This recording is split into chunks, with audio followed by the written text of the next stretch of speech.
Hi everyone. Tonight on our program, World Bank affirms forecast of 5.5% expansion of Ghana's economy in 2022, but expresses worry about the country's debt sustainability problems. We hear from its latest Africa Pulse report.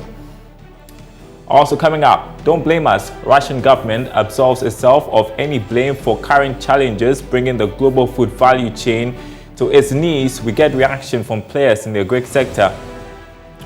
Plus, more oil marketing companies expected to reduce prices at the pumps. My name is Daryl Kwawu. Thanks for joining us tonight. Details in a moment.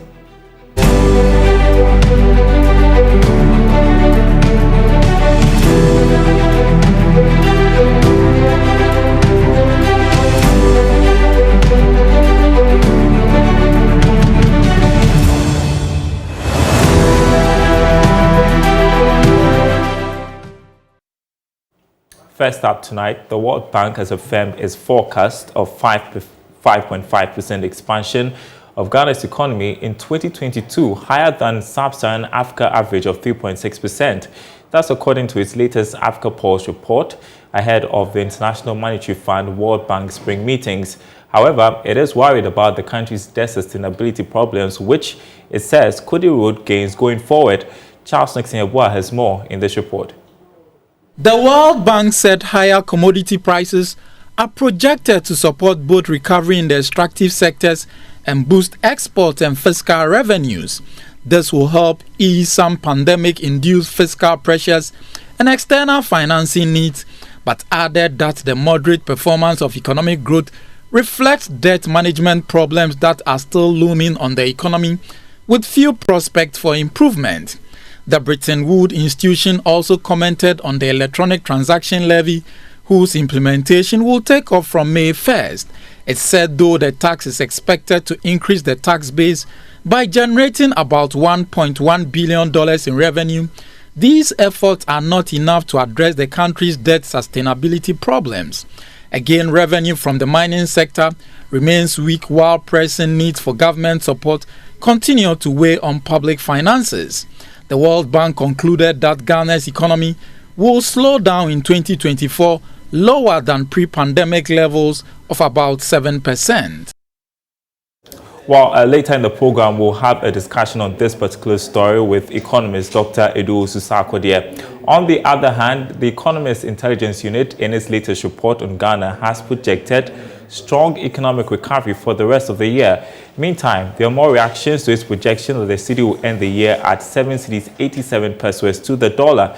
Chief Finance Officer at the Valley View University, Dr. William Pippa, says the city will end the year worse off than the projection by the EIU. Now, speaking on the marketplace, Dr. Pippa cited capital flight of external investors and over-dependence on imports as key factors for the city's decline. Trade, our balance of trade is positive. Last year we made $6.3 million in terms of trade. But what is the problem with the economy, as Professor Lord Mensah mentioned, is our interest payment. So you see, Prof. Mensah did the categorization of people who go for foreign currencies.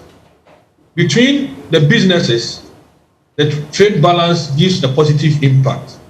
But when it comes to government paying its debt to international loans they have taken outside the country, that is where the problem is coming. Because government must have to go and look for more dollars to be able to pay these debts when they are due. So if you look at our current situation, almost 37% of Ghana's debt we are holding are in the hands of foreign investors.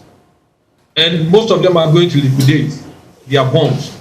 The pressure will still come that government must go and look for the dollars to be able to pay these people.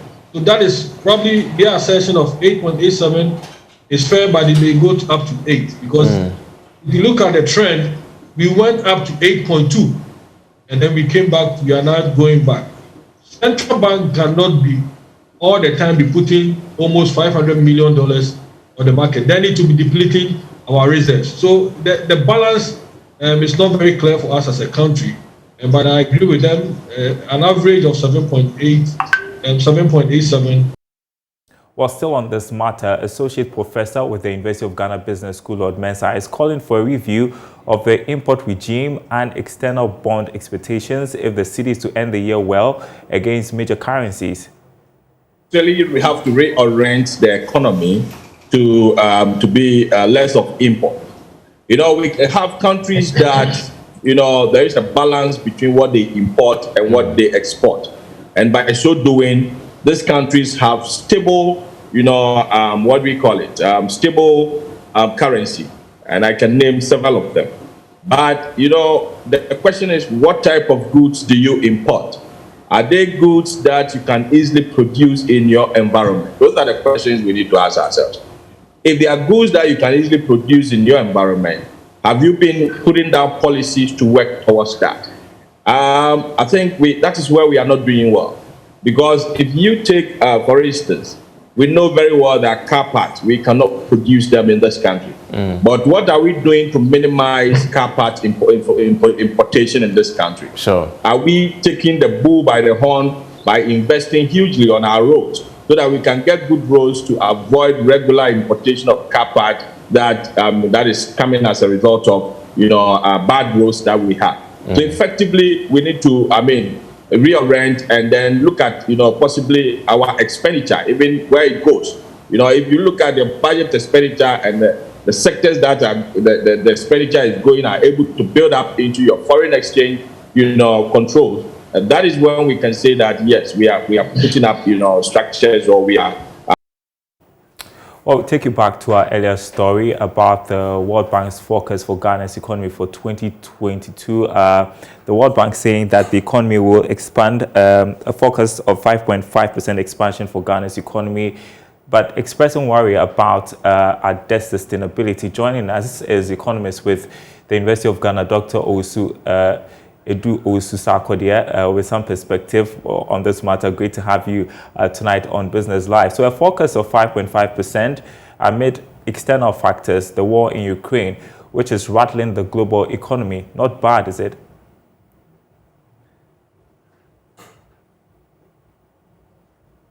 Can you hear me, Doc? All right. The increase in commodity. Can you hear me? Yes. Carry on. The point I want to drive this with is the increase in commodity prices. Ghana is the first producer or exporter of gold in Africa and number 6 in the world. Gold has been fetching us more than $6 billion of exports. Cocoa, Ghana is the second largest producer of cocoa in the world, fetching us around $2.5 billion. Ghana also produces crude oil,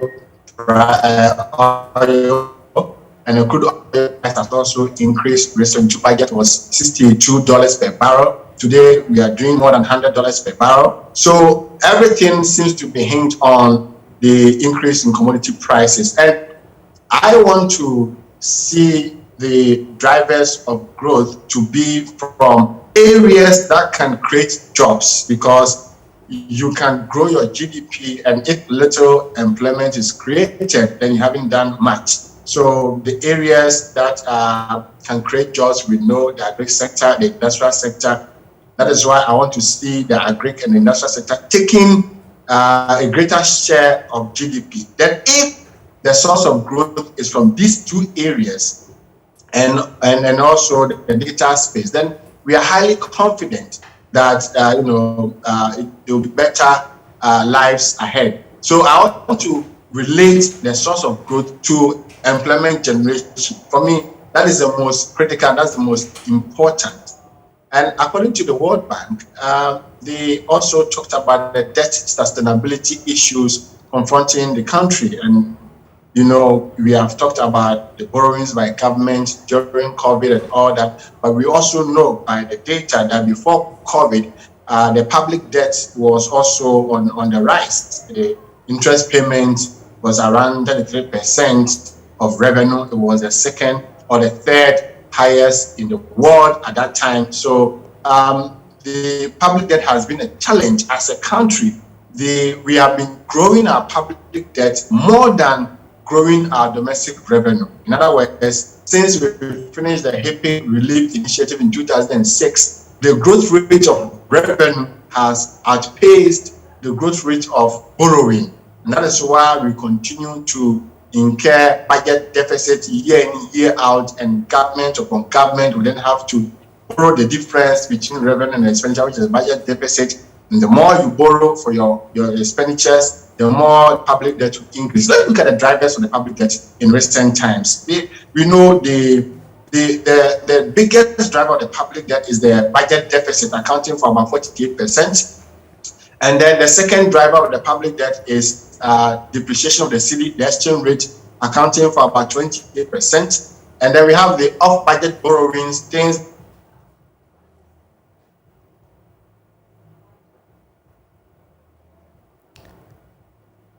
the financial sector cleanup exercise, the IPP, and recently COVID, which is accounting for about 23% of the public debt. So it is worrying, and we need to slow down the rate of borrowing. And that is why I'm so happy that the government was able to pass the e-levy in a bid to increase basic revenue. Yes. Not to interrupt you, on the subject of the e-levy, the report points out that it is not enough to address the country's debt sustainability problems. I just wanted to highlight that. Yes, we all agree. The budget deficit projected for this year, including the e-levy, was 37 billion cedis. Excluding the e-levy, will be 44 billion Ghana cedis. So even with the passage of the e-levy, we still expect a budget deficit of 37 billion. So it's a fact, and nobody is denying that. And that is why we have to work together as a country and bridge between expenditure and revenue by raising up the revenue projection. And mind you, I have heard other analysts saying that, well, another way of closing the gap is to cut down expenditure. And I would not, propose that, recommendation, because when you ask government to cut expenditure, they're going to cut capital expenditure or the monies for infrastructure, and that's what we need. We need that for our development. So what we should be advising government to do is to be prudent in the management of the finances so that we cut down waste. But for me, the best way to close the gap between revenue and expenditure is to up the revenue generation potential of the country. And this is the data. The domestic revenue growth rate has fallen from 52% in the year 2011 to just 4% in the year 2020. And so we have to do a lot. The e-levy is not enough. And that is why there's the need to do the property rate. There's the need to collect revenues from the tax exemptions bill. There's the need to collect revenue from all other sources. And I think it is the best way to go. If we're able to mobilize our own resources to finance our development, it is always the best, because the current stock of public debt is so high that it is impeding growth, and therefore government cannot borrow at any higher rate. The only option, or the best option, is for government to move revenues domestically, not only the e-levy, but property rate, tax exemptions, and then also the natural resources. And I also read in the report by the Bank of Ghana that the revenues we get from the extractive sector is not enough. And I agree. How can a country be collecting 5% royalties? We are the first producer of gold in Africa and number 6 in the world, and yet we collect only 5% royalties. It's a shame on us as a country. We have to increase the royalties. And we have done some projections on the extractive sector. If government of Ghana raises its interest or in participation interest in the extractive sector from 16% to 55%, government of Ghana will rake in $25 billion, $5 billion every year, $5 billion every year as additional revenue, if we are able to increase our participation interest from 16% to 55%. This is what Botswana is doing. This is what Nigeria is doing. This is what most countries, Norway or Saudi Arabia, all the countries that we talk of. This is how they have developed their countries through the natural resources. We need to do something about it. Renegotiate all the contracts and then get the best out of the extractive sector. That is a game changer for the Ghanaian economy. Yeah, and it's worth noting that the report highlights the weak mining sector, and for an economy that is dependent on such commodities, export of such commodities, it is worrying. It also talks about pressing needs weighing on public finance. Pressing needs like free SHS? I'm asking. What's the question? So I'm asking, I mean, it talks about pressing needs weighing on public finance, and I'm asking, for instance, free SHS, something we should think about, we think? What is the cost of PSHS? 3.2 billion annually. What is the cost of the waste from the Auditor General's report? About 12 billion. So if the government wants to free itself for more fiscal space, I don't think they have to cancel the PSHS. I think that they can, cut the waste in the system, and they can free more, fiscal space for the economy. In any case, when you are at difficulties as we find ourselves now, this is not a time to cancel social protection programs. No, not at all. The programs that support the poor and the vulnerable, and this is the time to cancel all those programs. No.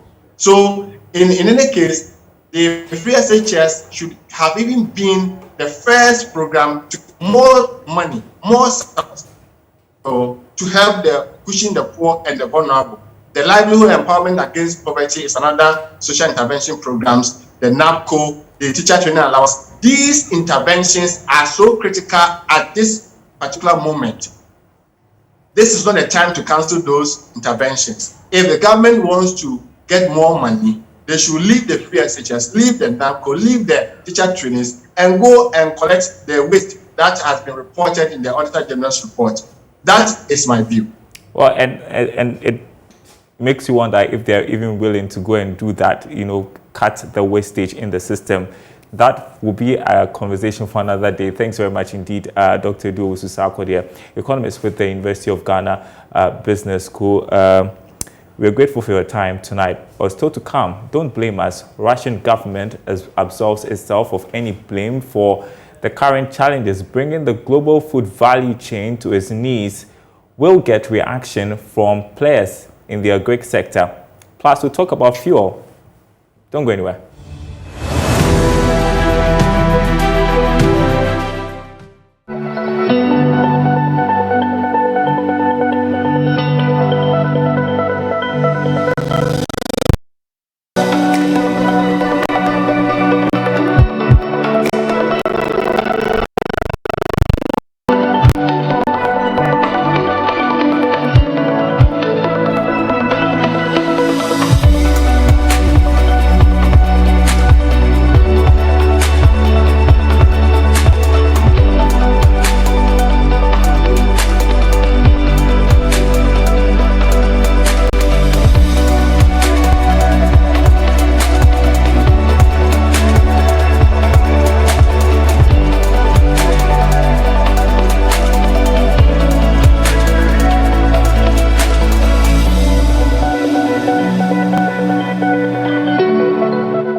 Welcome back to Business Live. More oil marketing companies are expected to reduce prices at the pumps from today. This is in line with a review of price of petroleum products on the market every 2 weeks by OMCs. George Rafe has more. Total Oil took the lead last Saturday by reducing the price of petrol to 9 cedis 30 pesos per litre, while diesel on the other hand has been increased and it's going for 10 Ghana cedis 45 pesos per litre. Sources close to Total Oil have indicated that the increase in the price of diesel has more to do with their cost of service going up, a move that forced them to increase their margin a little bit. This is despite the reduction in the price that the bulk oil distribution companies are selling to the oil marketing firms in the country. But based on what we have picked up from some of the bulk oil distribution firms, diesel is expected to go down by some 26 pesos per litre, while petrol will go down by just under 1%. However, some consumers have already expressed concerns about the expected margin of reduction, as some were looking forward to a bigger reduction than what has been put out. This is based on the city's performance over the past 2 weeks and Bank of Ghana's extension of dedicated dollars to the bulk oil distribution firms to aid imports. We should also not forget about the stable prices when it comes to finished petroleum products on the international market over the past week. Tonight, one of our top stories, the Russian government has absolved itself of any blame for the current challenges bringing the global food value chain to its knees. According to the Russian embassy in Ghana, the current hardship is a result of high demand and rising prices of food, raw materials, and transportation services as part of the post-COVID-19 recovery. I just want to read for you a tweet by the Russian embassy here in Ghana, which says the embassy took notice of the increased number of news articles somehow or other accusing Russia of all negative trends in agri markets, gloomy prospects in terms of access to food, and huge losses of farmers. These news or they lack any substantive analysis and simply attribute the current crisis to Russia's actions in Ukraine. However, the truth is different. The embassy wishes to shed more light on the roots and drivers of this crisis and provide comprehensive analysis. Now, when you read that tweet, it talks about the issues being there before the pandemic began, and what we are seeing are the effects of the pandemic. Joining me to discuss this further is Chief Executive of the Agribusiness Chamber, Anthony Morrison. Great to have you with us tonight. And so Russia does not make any specific reference to Ghana, but it is worth noting that this was issued by the Russian embassy here in Ghana. And we've had our leaders blame the challenges in the agri sector recently on the Russia-Ukraine war. Do you think the Russians have a point there? Well, thank you very much, and very good evening to your challengers. Yes, somehow I tend to agree with them. I think that 30%, yes, I agree. But the rest of the work boils down with us here in Ghana. If our economy is strong, the currency doing well, we are creating jobs, we are reducing unemployment and several others. I think that some of the situation we find ourselves today, we wouldn't be there. Then again, if our agriculture sector was doing well, where we are involving the local content policy, local materials in our production, cost of production is low, and also our farmers are able to access credit, our farmers are able to access high quality seeds, our farmers are able to access mechanization facilities, irrigation, tractors, combine harvesters, and also if our farmers are able to reduce the drudgery on the farms, and also finally, if our farmers are able to pull a truck of maize or farm produce within a day from the farm to the main gate, to the main street, we will be doing ourselves a better in this sector than we are experiencing now. So I agree with him somehow. It also depends on how well positioned our Ministry of Food and Agriculture are with regards to some global intelligence, how to be prepared more or less. We're talking about the agriculture pandemic mechanisms, intervention mechanisms. So right. yes, we have put ourselves into this situation. It makes you wonder why you're not able to do the basics like supply of fertilizer, why we have to be so reliant on other countries for supply of our own fertilizer when we can do that here. Any lessons we are learning from COVID-19 pandemic, the war we are currently facing, and what do you think the outlook is going to be in the future?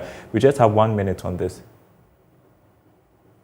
Yes, of course. We won't be able to do it. We need to develop our agro-industrial strategy mechanism, where we produce to feed factories and factories to consumers directly.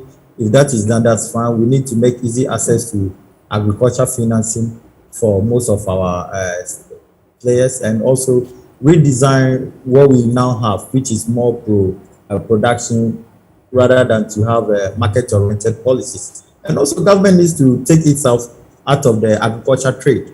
Governments have no business providing subsidies. What we need to do is to make sure that we develop and provide the critical essentials that farmers need. Okay. Now government can't even pay farmers who suppliers who have supplied fertilizers and seeds.